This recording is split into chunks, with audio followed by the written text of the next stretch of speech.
Marelli sisters would win in the end, and she didn't see why she should give them the satisfaction of beating her. So while everyone else was out in the piazza, arguing, cheering, booing and clapping the contenders, she concentrated on preparing the antipasto, deftly wrapping burrata in fresh asphodel leaves. "Hello?" A male voice called from the little room which doubled as a bar and a dining room. "Is anyone here?" Her hands were full of wet burrata and shreds of leaf. "No," she shouted back. There was a short pause. "Then I must be talking to an angel, or perhaps a ghost," the voice suggested. "Is there no one around? I don't usually get an answer." Livia rolled her eyes. A smart-ass. "I meant there's no one to serve you. I'm busy." "Too busy to pour a glass of limoncello for a thirsty soldier?" "Too busy even for that," she said. "You can help yourself. And put your money on the counter. It's what everyone else does." Another pause. "What if I'm not honest and don't leave the full amount?" "Then I will curse you, and something very unpleasant will happen. I wouldn't risk it if I were you." She heard the sound of a bottle being uncorked, and the sound of her father's lemon spirit being generously poured into a glass. Then a young man in a soldier's uniform appeared in the kitchen. He was holding a full glass in one hand and some coins in the other. "It occurred to me," he said, "that if I left my money on the counter and some other rogue came along later and stole it, you would think that it was me who was the dishonest one, and something unpleasant would happen to me after all, and that would be a terrible thing, so I thought I'd bring you the money myself." She pointed with her elbow at the dresser.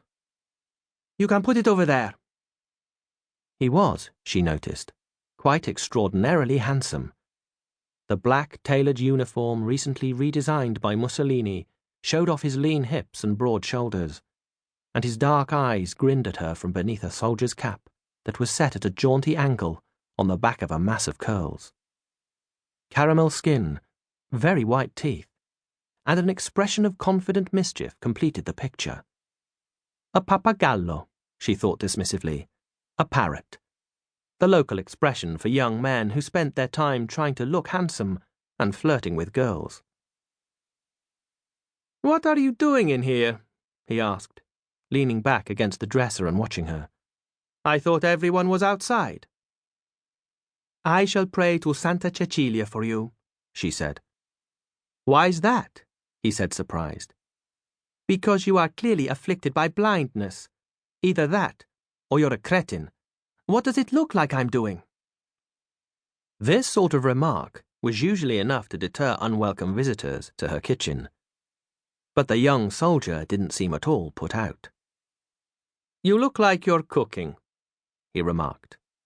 "Brilliant," she said sarcastically. "The saint has performed another miracle. You can go now.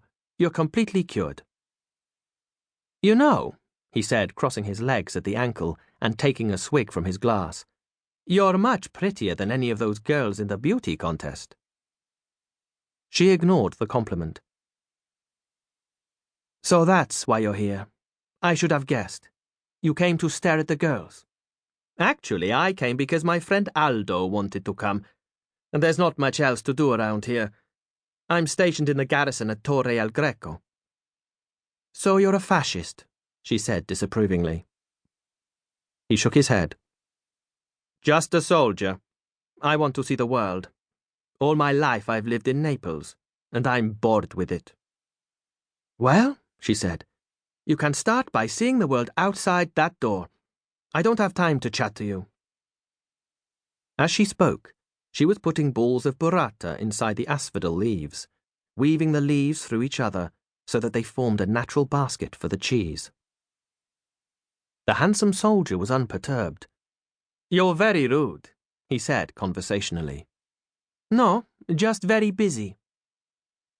"But you can be busy and talk to me at the same time," he objected. "Look, you've done a dozen of those already, and I can take away the plates you filled and bring you new ones."